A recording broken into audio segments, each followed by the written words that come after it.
On the topic that's been on everyone's mind for a long time now. Are we back yet? We're delighted to welcome a fantastic panel tonight. Let's introduce our guests now. Welcome Liam Fitzgerald, TD Angus O'Snuddy, Sheila Creevy, Senator Malcolm Byrne and Matt McGranahan. Welcome everybody, we are delighted to have you all joining us. I would also like to mention that we did invite members of the government to join us on this evening's panel and they declined our invitation. Now, let me give a brief introduction into what I'm sure we're all familiar with by now. Last Sunday saw Limerick beat back the Rebels to take the win in the All-Ireland hurling final. It was quite the game.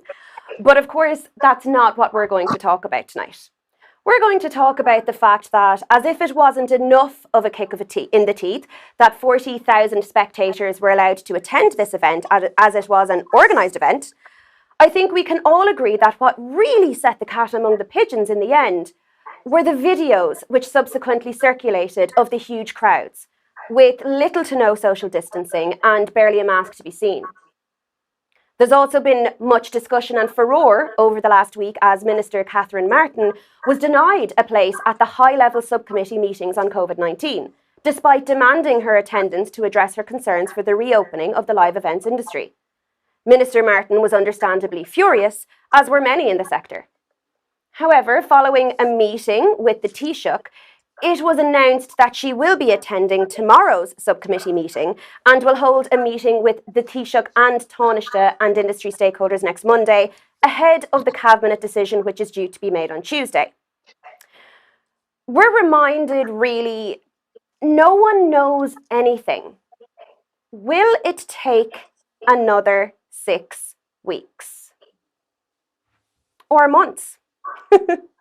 So, Matt, I'm going to start with you. What are your initial feelings at this moment in time?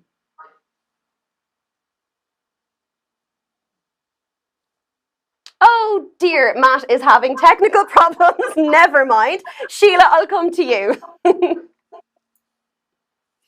Hi, yeah, there's quite a range of issues that I think the entire sector is facing. Obviously, the uncertainty around the roadmap, not knowing what the plan is or what it could be, the thinking and considering about the timelines for productions when we can actually open up and present to the public or have audiences in to see work, but also, the consideration of artists' careers, the impact on that. We need to know what kind of supports are going to be in place for artists, for companies, and actually, how engaged are the government with our concerns. I think particularly for dance, it's been an issue. We've had an entire generation of young dancers who have not been able to train, so that will have a future impact. So in my humble opinion, I think we're going to be feeling the impact of this. I don't think we'll be fully back yet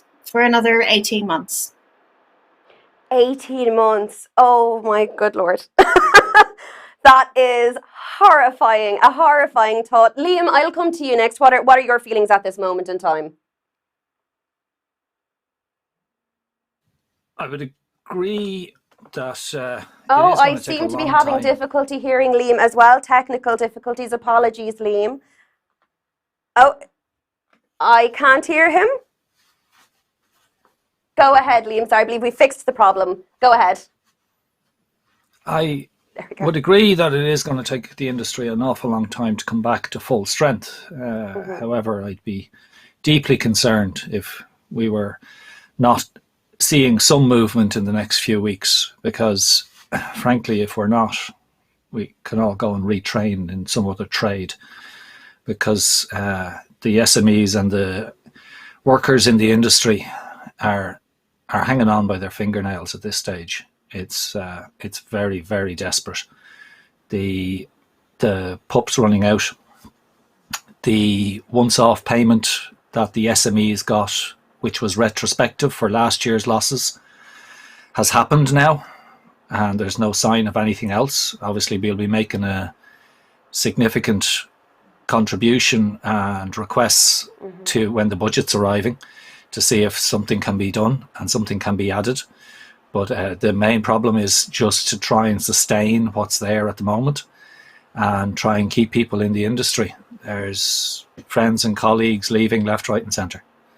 And if something doesn't happen in the next few weeks, we really are just going to actually hit the wall. There's a lot of SMEs who have used up all their resources now at this stage and used up all their cash reserves, personal, friends, family loans, everything that's been pulled in to try and keep these businesses alive. So, as I say, if it's not happening in the next few weeks, it really isn't going to happen, and we're simply not going to have a commercial sector to come back. And that's going to impact on the funded sector because there's a cross-pollination, certainly, of suppliers. There's an awful lot of people need both to exist, and it'll have a massive financial impact on the requirement of the funded sector's funding from the budget if there's not the subsidy, so to speak, that's afforded by the commercial sector to the funded sector by the suppliers existing in the first place within this country and not having to go abroad to try and pull in these resources. Certainly, I think there would be a significant concern amongst venues and the like, which really do rely on both the commercial aspects of the industry to help exist and to make space for the funded sector. So there's certainly concerns there. Senator, and the community as well. Yeah, absolutely. Sorry, I was just going to say, and the community sector as well. There's an awful lot of art centres around the country fill a proportion of their year with community-based shows. Yeah, certainly, absolutely. And the ramifications as venues are continually unable to operate and offer those outreach programs and the different things that they've got going on, the impact in each of those communities will be very serious. Senator, I'd like to come to you next, if that's okay. And I'd like to ask you, in light of what was going on, the palaver in government this week, about the fact that Catherine Martin had to, you know, kick up a storm over not even being allowed the seat at the table. What should we be demanding of our government? How do you feel about what's been going on this week? So this isn't just about something that's happened this week.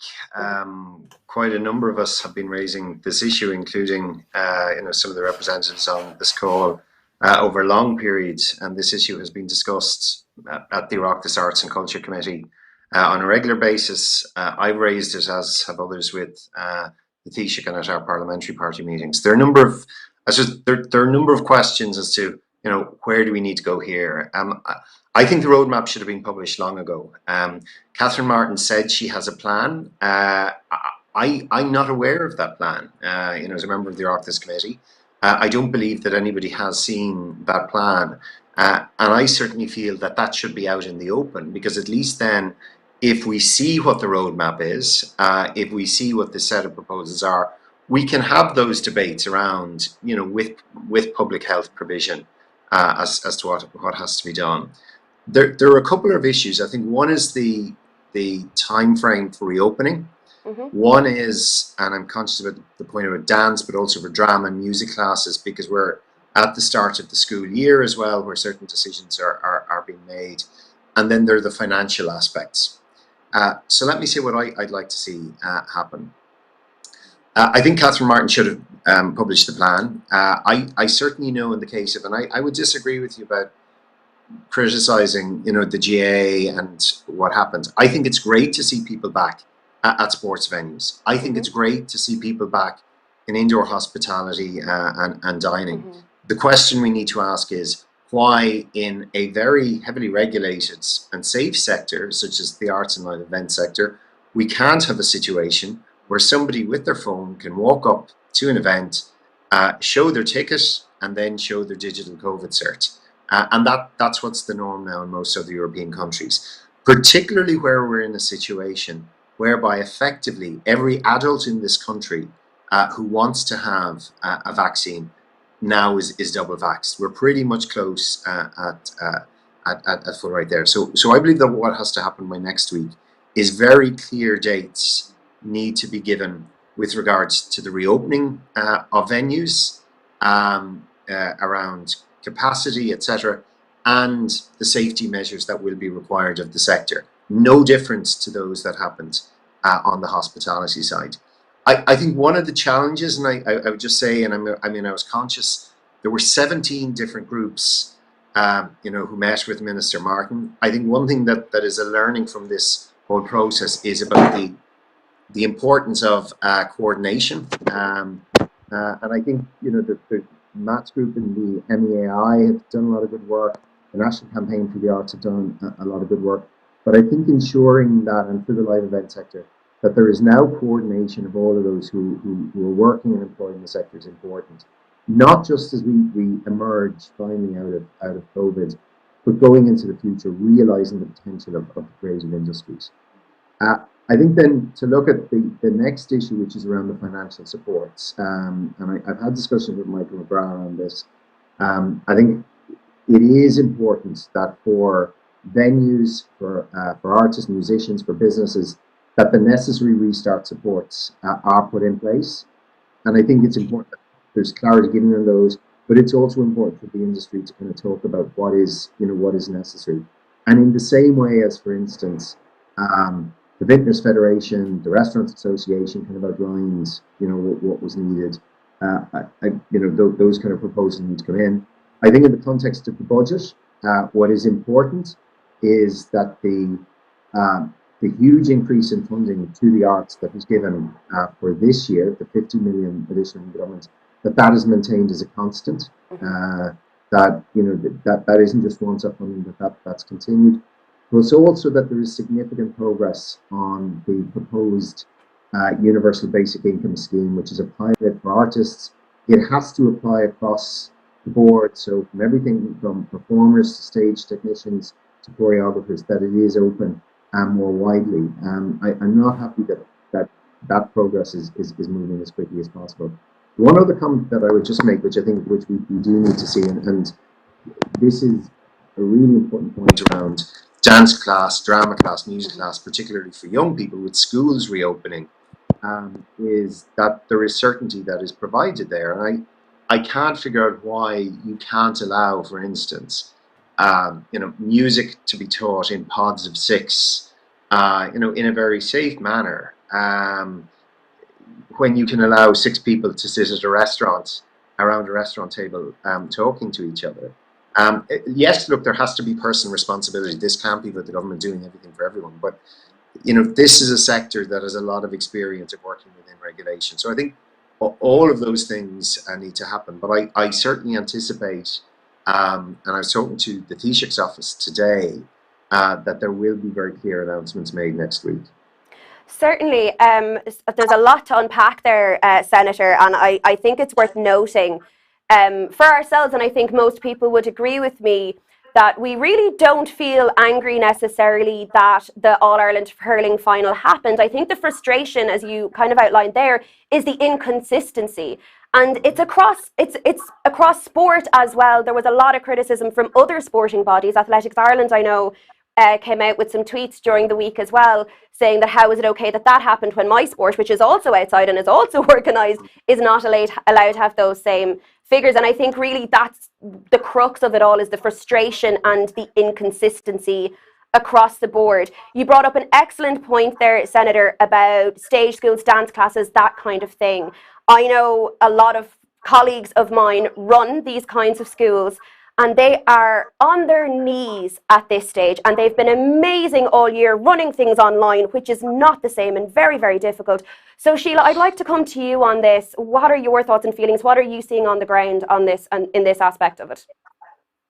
Yeah, and it's something that I have to say the community have really come together and really pushed this point, and they've been very vocal about this.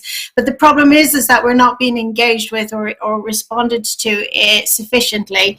So the issue is that the lack of clarity around communication, the lack of understanding, particularly around dance, I think, of the how controlled an environment that dance is delivered in, how particularly ballet or other technical classes which are really controlled and socially distanced by nature, that they're not able to come in. But what's happening is that within the dance industry particularly, The majority of our professional dancers are trained via private schools.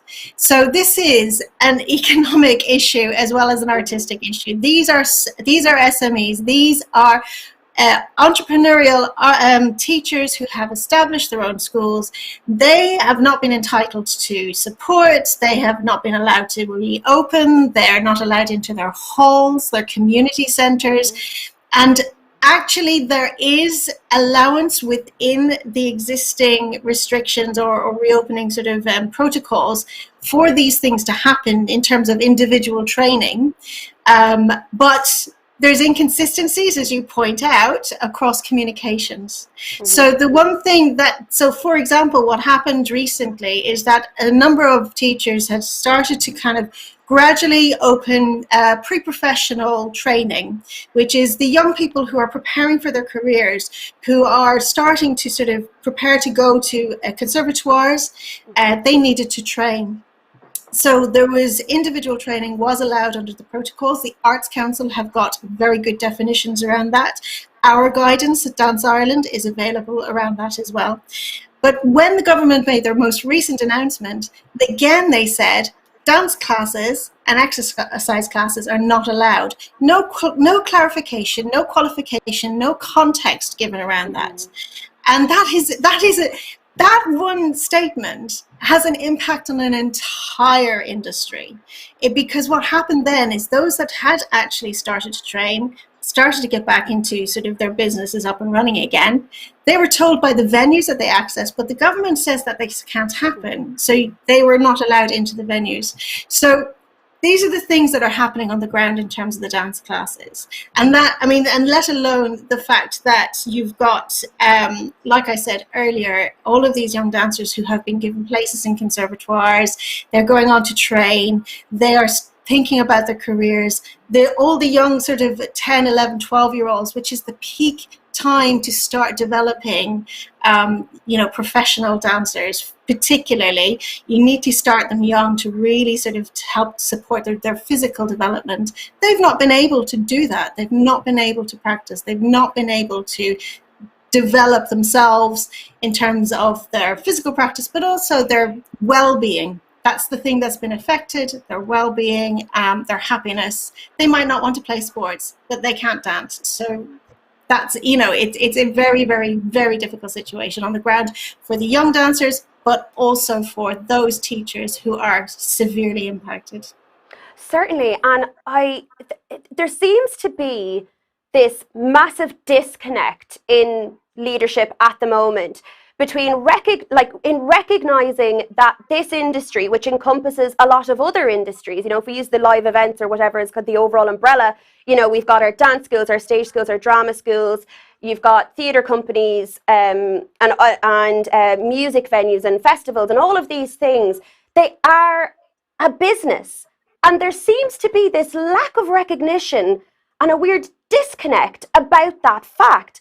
Angus, I'd like to come to you now. Why do you think that is, and why has it been a recurring theme this entire time that we've always, every single time, had to fight for clarification and recognition that we exist? Well, you'll still have to do that, because I got a letter back from the Taoiseach today, which says that the correspondence I sent to him, which was in relation to the reopening of live events and that, and it said the issue raised is more appropriate with another department. I'll arrange to transfer your correspondence to the Department of Tourism. So there still seems to be a bit of misunderstanding of the events. So while many of the events are cultural and artistic in nature, there is a business behind a lot of them. Not all, because some are community-based, social-based, and whatnot. And I think there is, and that might be where Captain Martin fell down, is that she didn't manage to impress upon the Taoiseach or others kind of the real nature of what was happening. And I think it was Malcolm said earlier, and he was quite right. One of the things that happened is that there's so many groups out there, and thankfully for Matt and me, and that they managed to pull together, people who weren't in organisations before, and Epic did the same, and we saw some of those who are in the dance schools and performing arts stage schools and that kind of coming together in frustration and having a protest last week. And they didn't want to be there, most of them. They want to get on with the business of teaching dance, teaching stage practice and that. So maybe that's a good thing that'll come out of this, is that there will be more coordination, and that the industry and the sector and those who partake in the arts will be more vocal and organise themselves. But at this stage, kind of, I think we're all living in hope that next week we will hear something, because I think if there is no good news coming next week from, I presume it's the trio, the Tánaiste, the Taoiseach, and Eamon Ryan will make an announcement to the nation, and kind of that has to, I think, for everybody's sake, set out this roadmap, the famed roadmap that we've waited for, because without it, I think we will see venues going to the wall, some of which have already gone to the wall, stage schools, artists, kind of musicians I know who've sold equipment just to survive. And I think we need to get people back doing what they enjoy. And then the question arises is kind of the capacity, because you better than I would know that kind of for some shows you cannot put on a show to a half full theatre. And that means somebody has to cover the costs, because if we're going to roll it out, somebody has to cover the costs for the other 50% of the seats. Somebody has to also fund a campaign to help people overcome a reticence that is built in. Over the last 18 months, I know a lot of older people, well, older than me maybe, who would be very reluctant to go back to a theatre or to even to a pub. So we kind of locally, not all the pubs are full, but not all the theatres or the music halls or the venues are going to be full, and not going to be full kind of for quite a number of months. So who's going to carry that can to ensure that those who are putting on the events aren't hit harder? But in particularly for a lot of the older people, is how do we get them back into society again? In some ways, I have two elderly parents, and I know from talking to them that they're very reluctant to do anything at the moment, even though they're free to travel, they're vaccinated, they're free to roam in the local village. They don't do that, and so we'll have a big job as a society. But I think we need to look at supports for the industry, such as the pub, and also maybe a voucher scheme or something. That there was the tourism voucher scheme that Leo and that had announced in the past, and that was welcome. But I think we need one that's specifically targeted at the cultural and arts industry to try and help fill those seats when opening happens. I believe that opening should happen immediately. We were led to believe way back when that once we got 75-80% of our population vaccinated, that the restrictions would lift. I've been in Belfast recently attending plays and concerts, huge numbers. My only problem with some of the events lately, whether in Belfast or in Croke Park, is that there wasn't some type of face covering or attempt to make sure that people cover their faces. Other than that, I think it's great to see, and I think we welcome it. But I think for the foreseeable future, people should be asked as much as they can to wear masks, whether that's in a theatre or at a match in Croke Park or in big gatherings. Absolutely. Angus, you raised some excellent points there. I mean, we've seen pubs open, we've seen restaurants open, we've seen a lot of elements of society open. So, Pete, I'd like to come to you now. I mean, can we make events safe? I don't know. I mean, it has been very disheartening. I mean, as a sector, I think we were probably one of the first to come out with guidance documents last May or June, and they have been added to over the course of the year. So I think in a way we've been penalised for being so compliant and being so adherent to public health guidelines, because our job is safety, and also that's part of the product we sell to a potential audience. So it's like, even if you look at Fáilte Ireland guidelines for hospitality, I think that's been reviewed over 60 times over the course of last year. The first Fáilte Ireland document came out for the event sector, came out 15 months after the pandemic hit, and it's been reviewed. I actually don't think it's been a re-review, so it's been issued in June and that's it. So even when we as a sector, we see 1 meter social distancing for outdoor hospitality, that still doesn't apply to outdoor events, which is really disheartening, and it's unfair. And I think a lot of people feel it's that inequity, and that's what really galls. And I think I go back to what Malcolm said about the role of dance and classes, and it really feels like the pandemic's been driven, agenda has been driven by vested interest groups, and there's been a lot of pretty poor decision making all the way through, and decision making based on obviously the economy, but also pretty patriarchal decision making as well. If you look at, again, we talk with Sheila and the role of dance, and I know we worked with Sheila a lot in developing that protocol, and I think there's a fundamental misunderstanding of what we do. And I think if you looked at it, and if you looked at across forms, across like areas of assembly rather than sports or entertainment or hospitality, I think we'd actually expedite the process much more swiftly, instead of actually looking at the form separately, because what we see happening on sports has no really jars with a lot of people when we think of our industry.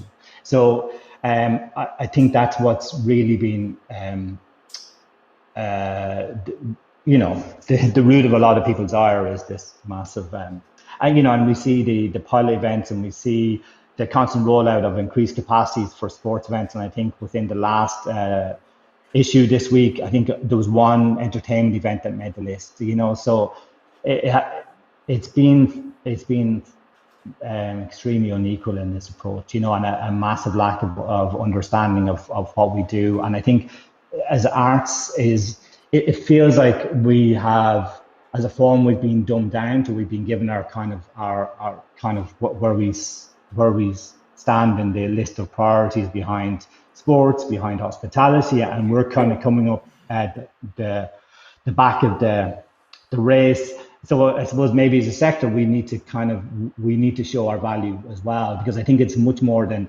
entertainment. It's about cultural value and how we do that. And I think as a sector we have to stand up and make sure our voice is heard, and also the value of a dynamic and vibrant culture, to the country, to the economy, but also to the soul of the nation. So I think there's some big questions to be answered at the end of all this. Certainly. I mean, it's heartbreaking and frustrating that for an industry which so much of it is centered around safety at every level. You can't do anything in our industry without a risk assessment ever. So for that to just be continuously sort of overlooked. We had Gina Moxley on Stage Door Live last night, and she suggested that we all riot, that we need to all come together and take to the streets across all sectors of this industry. Matt, I'd like to come to you next. How are you feeling about, what do you think? Should we take to the streets?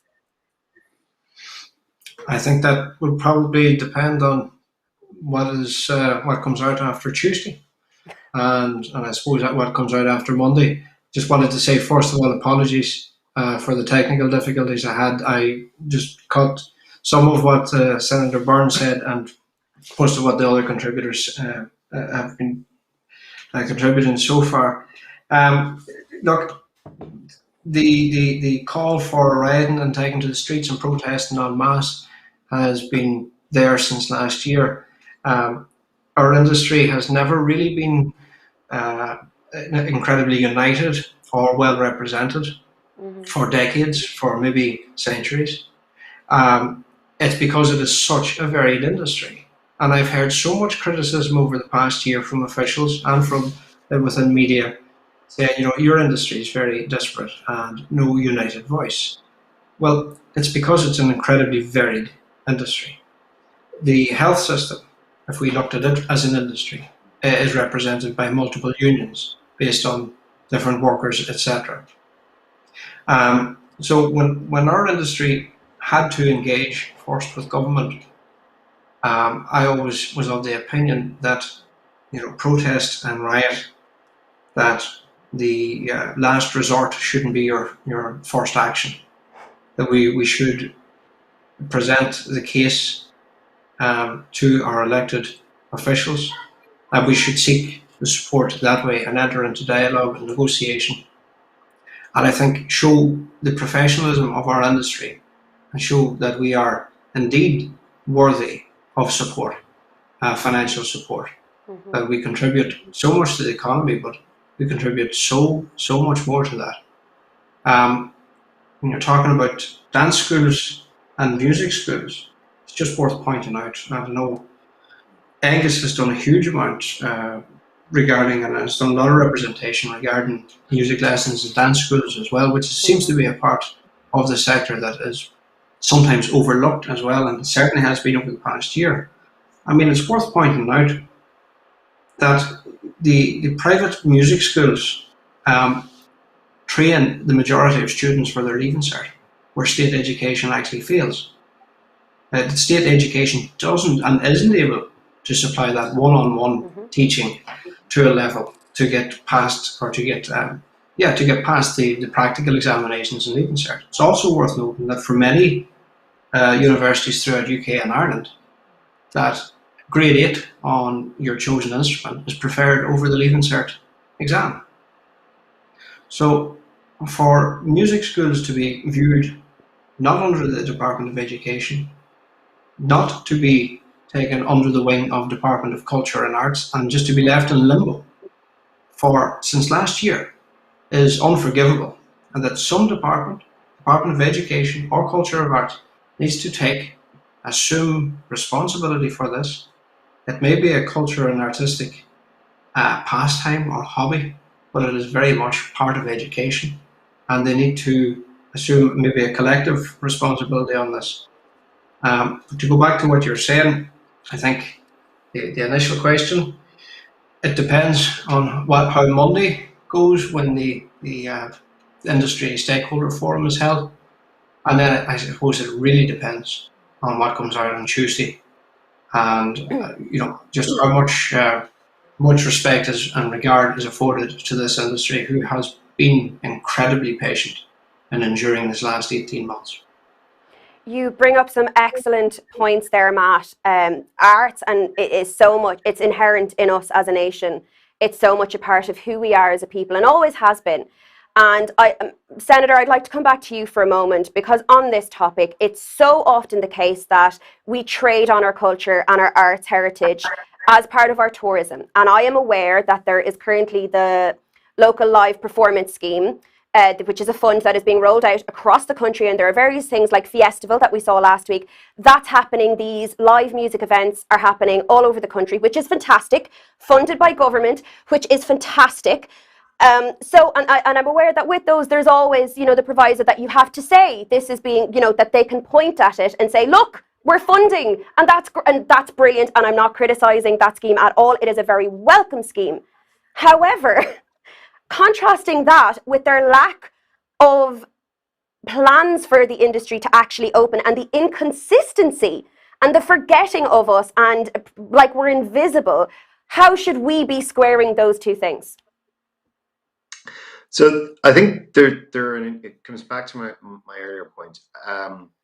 I think what has to be acknowledged is that financial support that was made available to the sector, indeed right across the economy, was significant. So when we look at the schemes, and I'm not saying that they aren't flawed, but whether it's the PUP or the MEBAS scheme or all of the various initiatives that were in place, it was a case that money was made available to try to do various things to try to keep things ticking over, and that applied to all sectors across the economy.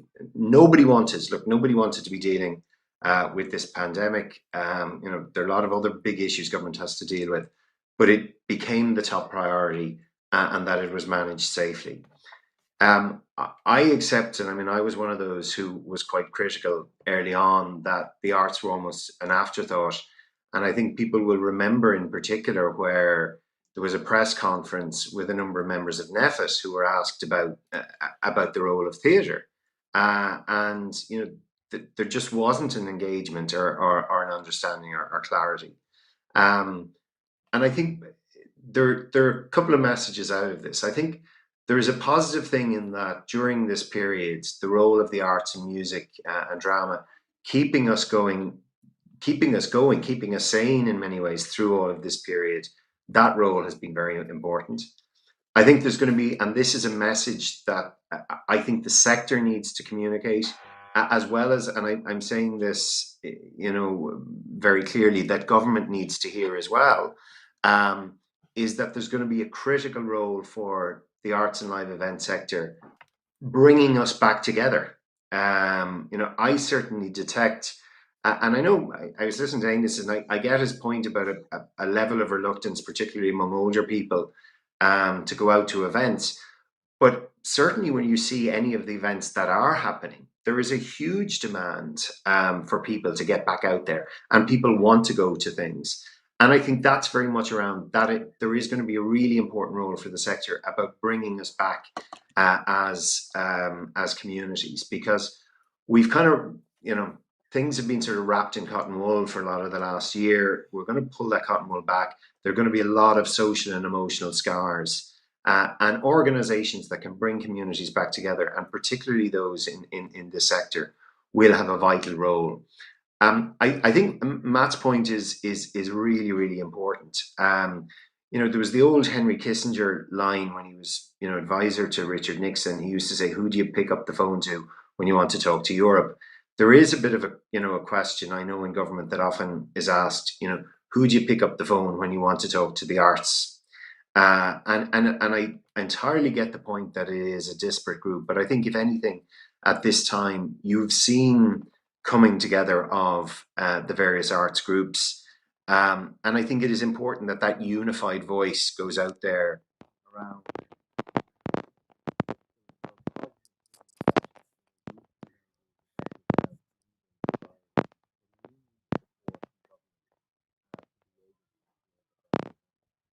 And I think there has to be a focus clearly on next week.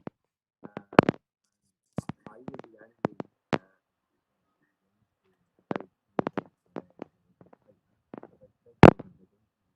Sorry, Senator, we've lost your audio there. I'm terribly sorry. There's a bit of a technical glitch. I'm sorry to cut you off. I just want to pick up on that and for a moment. And Liam, I'm going to come back to you just on the point of stakeholders. You've been in those meetings. And, it's not the first time that we're hearing this thing about us having to unify and having one voice and working together. And I don't think any of us would necessarily disagree with that. However, there's an undertone, not a slight undertone there of it's up to us. And I finding that quite hard to take when we can't even be given the respect to be recognised as an industry or as a part of the economy at all from government. So, look at the people in the Board Gosh, for example. That's a giant, there's such a lack of engagement on any level. And I do take the point that we need to unify and in one sense and have one body. But at the same time, we deserve a bit of respect and we deserve to be heard regardless right now. Liam, you've been in these stakeholder meetings. What has that experience been like for you? No, I'm actually going to agree with Malcolm on this one. I think we need to stand up for a second and be grown-ups.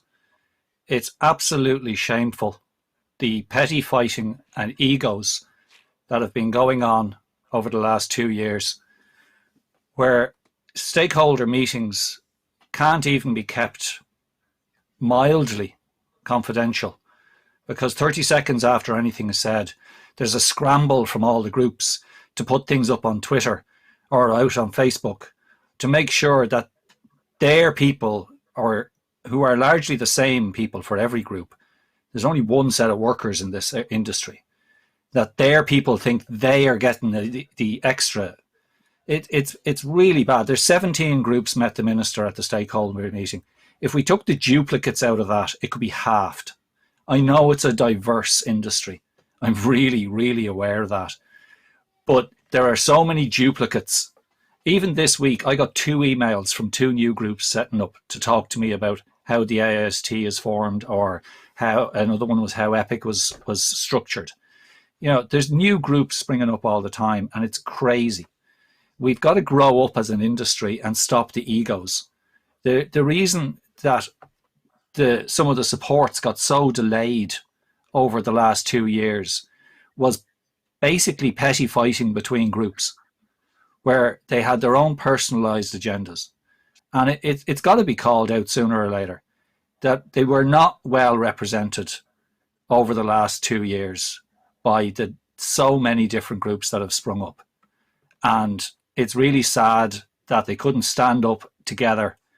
There was attempts made to form umbrella organizations, and to all intents and purposes, they failed, because people have walked away from those groups. People have walked away from the attempts to make umbrellas.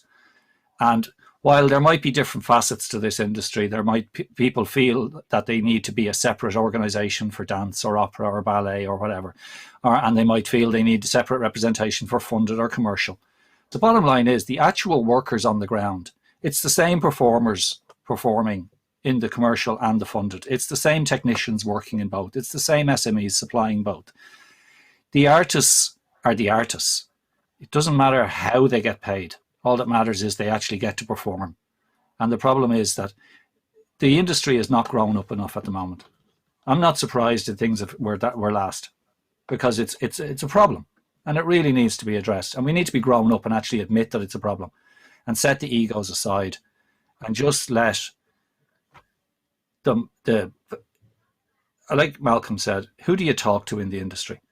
We had a sit-down meeting at one stage with EPIC with the Minister for Finance, the Minister for Trade and Enterprise, with Leo Varadkar, and with his junior minister. And they were freely admitted that they had to follow on that meeting and precede that meeting with about 10 other meetings, because they wouldn't be talked to simultaneously by all the groups. They had to have individual meetings. That takes days of their time. And I don't care how much of an ego you think you have. They don't have time for that. Liam, I find that so disheartening to hear that that's as bad as it has been. And I can't but think that, well, okay, well, no wonder they don't want to talk to us. No wonder they're not going to engage, because apparently we're the problem child. And that is a serious issue. And that is so disheartening to hear. On that point, where, Sheila, I'm going to come to you for a moment and ask what would you like to see in the roadmap moving forward? How do you think we should go from here? I think I touched on some of this at the very beginning. We need a clear strategic approach to this. I mentioned at the very beginning, I don't see the industry as a whole opening up fully again for 18 months. And I said that very purposefully, because I believe that we need to ensure that the industry has additional support for that period. I think that's something that needs to be considered. So we need a long-term plan. Yes, we need the short-term plan. Yes, I agree. Everybody is on their knees. We need to know now. We need the short term. We need to have that go ahead and that support to start opening up, to start presenting, to start producing, to start putting work in front of audiences, to start training again. However, that's not all we need. We need to have a longer term approach to building back again. And that's going to take a while, and that's going to take investment. And I think it's particular to our industry, more so than some others, that it's going to take a lot longer. And that's what needs to be taken into consideration in any roadmap as far as I understand. And clarity, of course, clarity and consultation, ongoing consultation. Certainly, I feel like there's going to have to be a lot of very serious consideration going forward across all companies and venues and groups and everything, in coming together and making sure that we are heard in the right way, and that these concerns that we have are taken seriously and are implemented. There was a tweet earlier, following on from the NCFA, I believe, had a meeting earlier, saying that it's looking like, so here we go, it's understood that Arts Minister Catherine Martin believes that the 6-week delay implied by NEFIT's advice would present an unacceptable delay for the return of the live events sector. She has conveyed this to government figures, this RTE News coming out with this tweet earlier. 6 weeks. Right now, I feel like the way we're talking, like 6 weeks before we start opening, and right now, I feel like could it be 6 months at the way that we're talking this evening? Angus, what do you think? I always believe that it would be probably, and I've said this to those groups that I've met in the last while, that it'd probably be the end of September before anything would open. But that's the clarity that people have been calling for. Is the clarity can come next week to say by the end of September you are open. That gives all of those halls, those producers, the schools, a time frame in which to prepare for opening. You cannot open overnight now. Maybe some theatres might be in a position. There is a difference though with musicians and kind of wedding bands and the likes, because they're already booked in some cases but just can't perform. But I agree with Sheila that not everything will open and not open fully kind of in the immediate few weeks or months. I think we will see some significant problems with some sectors of the arts opening up fully. And I think the likes of Epic, who I met very early on last year when they were set up, saying kind of that the lead-in time for big venues, and we can see the problems with the likes of Electric Picnic. They take so many months to organise that kind of that side of the industry won't see huge reopening until maybe next year, given the lead-in time that's involved. But for a lot, and probably the majority, the lead-in time is probably no more than 3 or 4 weeks, or maybe even the 6 weeks that's mentioned. But I think at this stage we have to see that because otherwise the guidelines, the reopening of everything else is illogical and contradictory. Schools will have reopened fully. We're expecting our children to be back in school, sitting in a classroom with or without masks, and sitting on buses on the way to school. Yet we cannot allow for theatres to open, for concerts to open in a very controlled manner, because you can control it fully.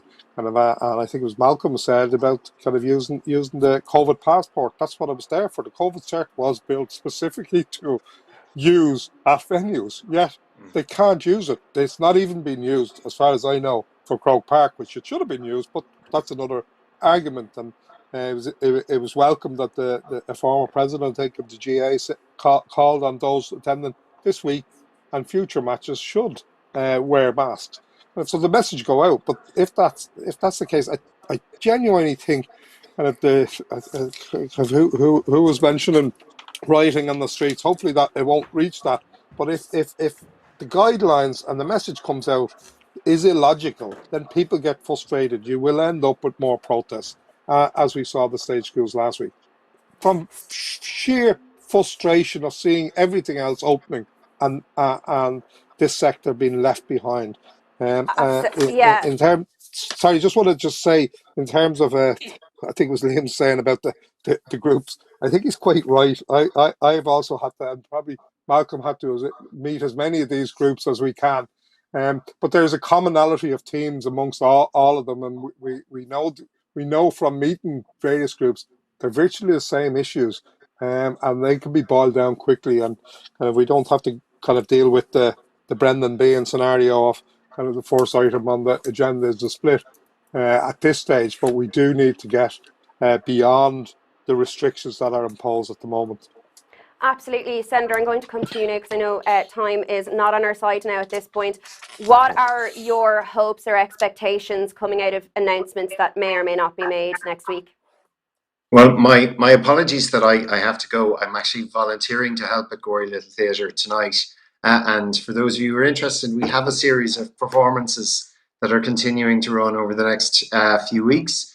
And I actually think it is also important that we get that message out there, that as performances start, that we start to encourage people to go back to live music and to theatre and to support your local theatre and your local venue and arts and so on. If there are messages coming out of tonight, I think one is, look, we expect a very clear roadmap with dates and clarity next week. I think the second is that there has to be agreement around the immediate supports to get the sector back up on its feet.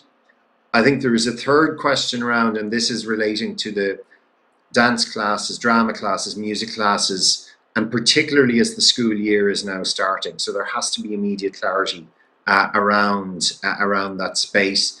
And also I think around that broader discussion about the role of creativity in education.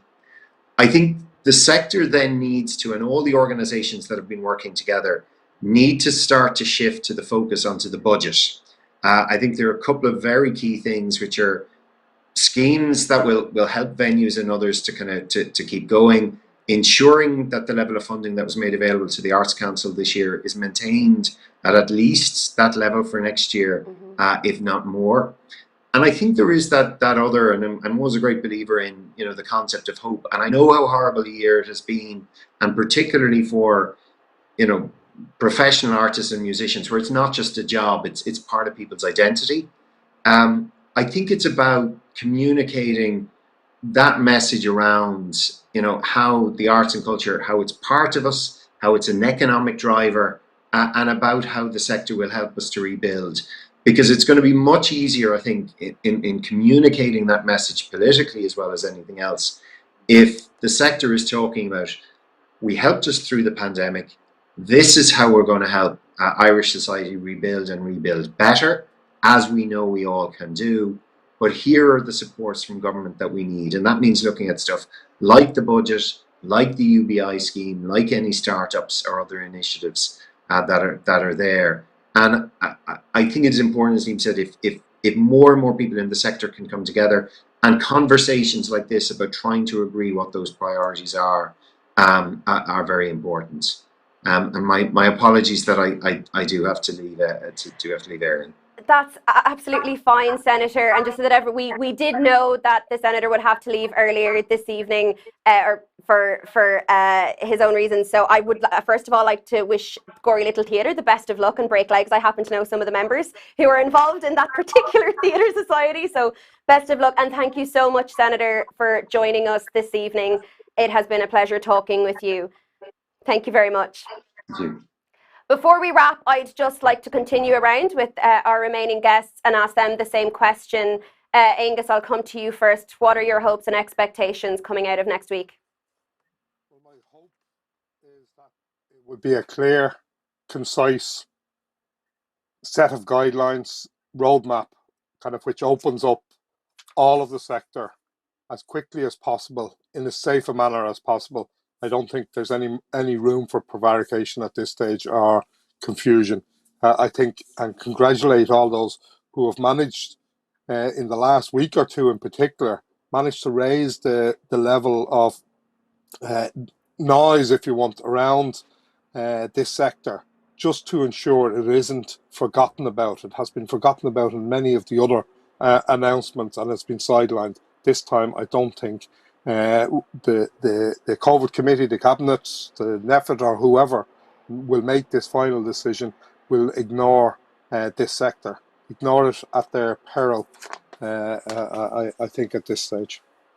Thank you very much, Angus. Sheila, I'd like to come to you next for what are your hopes and expectations, and do you have any final thoughts on this topic? I think I agree with everybody. I think I have said quite a lot already in terms of the needs of the sector as a whole, in terms of getting back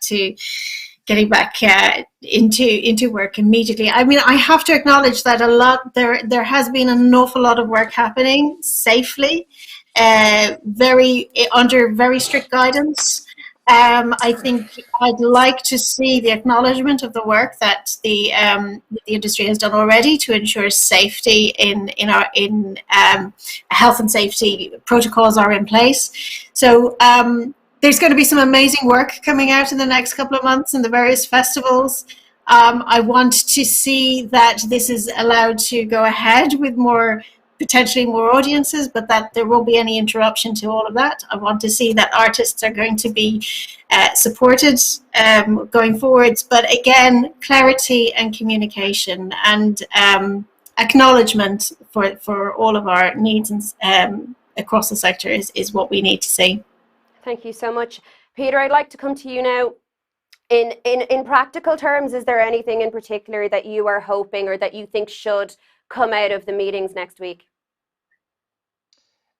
No, I mean, I think if there is any update on the work safety protocol and clarity on ventilation, because it's still a lot to do with self-assessment, I think consistency of approach across all the sectors, including indoor sports, exhibition, trade, and areas of assembly, rather than events and sports and separating out. So I think it's about consistency of approach.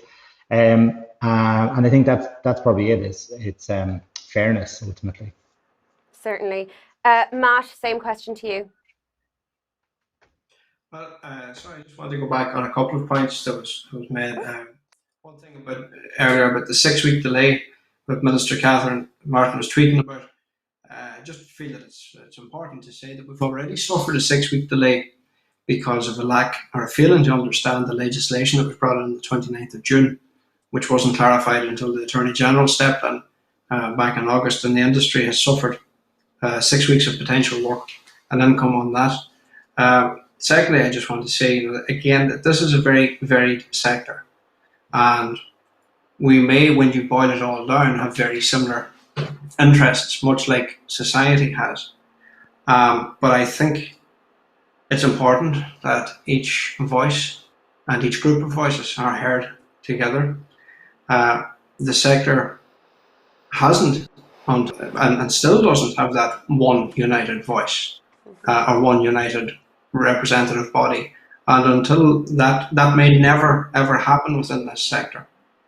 And until that happens, I don't think that we should be dismissive of any group that wants to come forward as a collective and have or attempt to have their voice heard, especially by our elected representatives. And really, when they can go to the likes of Senator Byrne or Angus, that they bring in their problems and issues to their attention, then the elected officials can see all the commonalities within the groups. And then to say about next week, what are we hoping to see? Well, from I think Mia's perspective, we're hoping to see, I think what Angus said there, a very detailed roadmap, but more than that, we want to see dates. I want to see indicative dates put forward. We want to see supports not being cut while a reopening process happens. It's highly sort of unlikely that that the industry is going to be thrown open next week or within the next fortnight, but we're certain of one thing: the PUP is going to be cut from the 7th, and from the 14th, about 30% of PUP recipients in this sector will be classified as unemployed, and therefore will be unable to engage in the reopening process in self-employed work. And by November, a further 20%. So within the next 6 months or less, there could be more damage done to this industry than what has happened in the previous 18 months. We need to protect that. We need the supports to continue.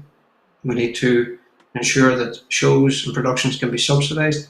And also we need to make sure that individuals don't suffer any more pay cuts or reduced pay as a result of subsidies not happening.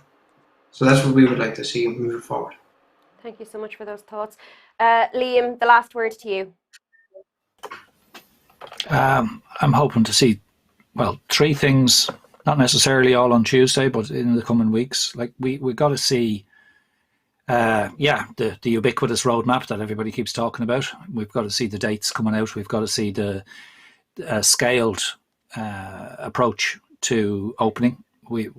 There are things sitting there on the tables for approval. There's tables where percentages are related to vaccine rates and all sorts of stuff. It's all there.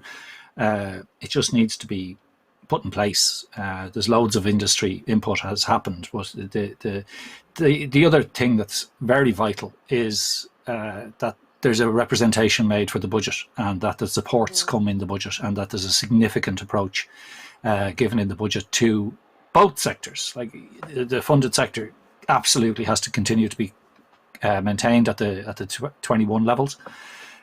We can't see a reduction back to the bad old days.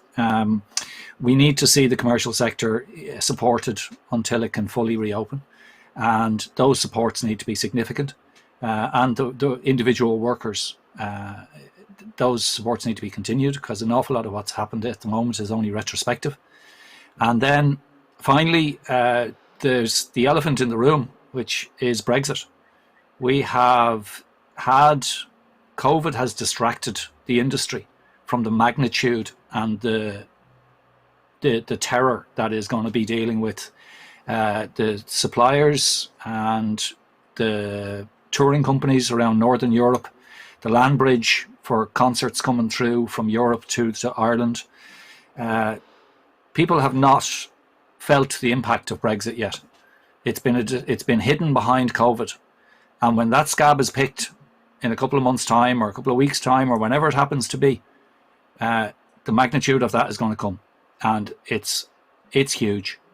There's problems with bringing sets into the country. There's problems with bringing equipment into the country, as well as for touring artists and for people coming in.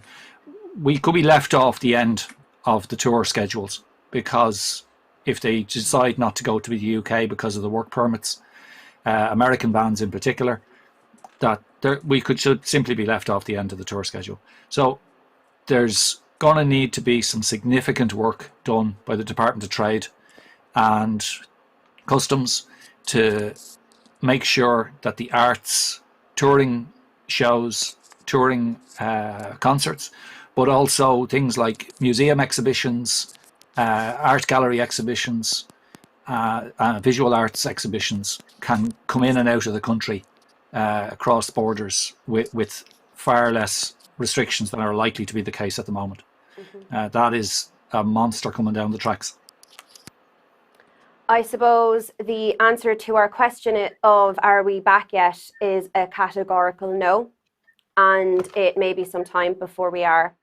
Thank you so much, Liam, Sheila, Angus, Matt, Peter and Malcolm, who has previously left, for joining us tonight on our panel. Thank you.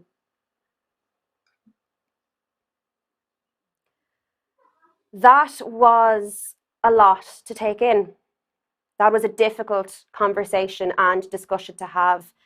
And I know I'm going to be thinking about it the entire journey home to Carlow this evening. A lot of things were brought up, a lot of things that we were all aware of and have been discussing amongst ourselves for some time.